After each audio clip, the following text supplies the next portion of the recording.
Sanibonani ninjani kuyisonto ntambama sihleli noSanamnguni nodadewabo omncane uZodwa Mnguni sabona sicela uxoxe naba abalandeli bakho bafuna ukuzwa kuwe unjani sicela usixoxe ngomlando wakho. Sanibonani balandeli, mina yimini uSanamnguni ngazalelwa eAlexander Township kodwa ngo-60s sathutha nefamily yami yakithi saye-Diepkloof sohlala khona-ke angisafunda-ke isikole. Umculo lo mina nganganguthatheli kakhulu ekhanda, ngangithandela nje ukucula nje ngidlala nje.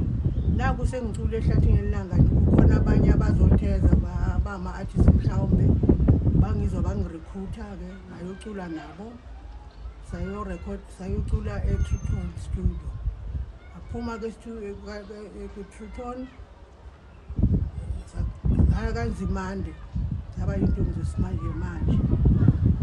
Kwathi ngo-1972 ngaphuma-ke kuNzimande sayoqamba elinye iqembu lamagugu esimanje lapho ngangicula khona nabodadewethu uTopi noZodwa.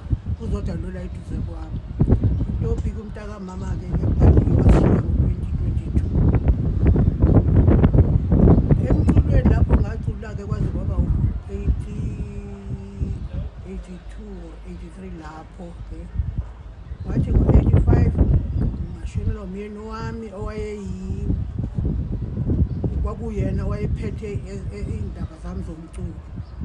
Uthi angashona-ke ngahamba-ke wangishiya nesitore.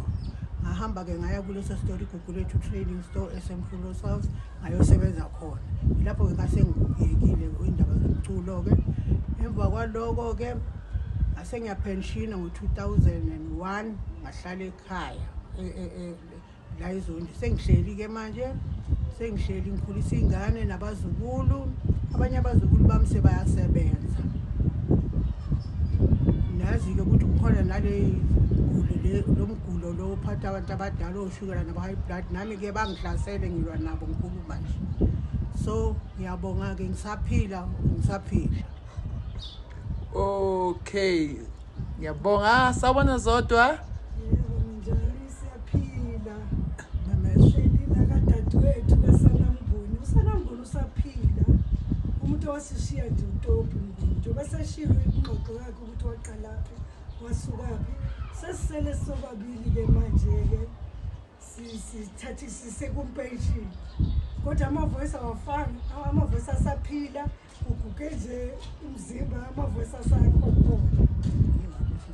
Siyabonga balandeli. Siyabonga. Goodbye.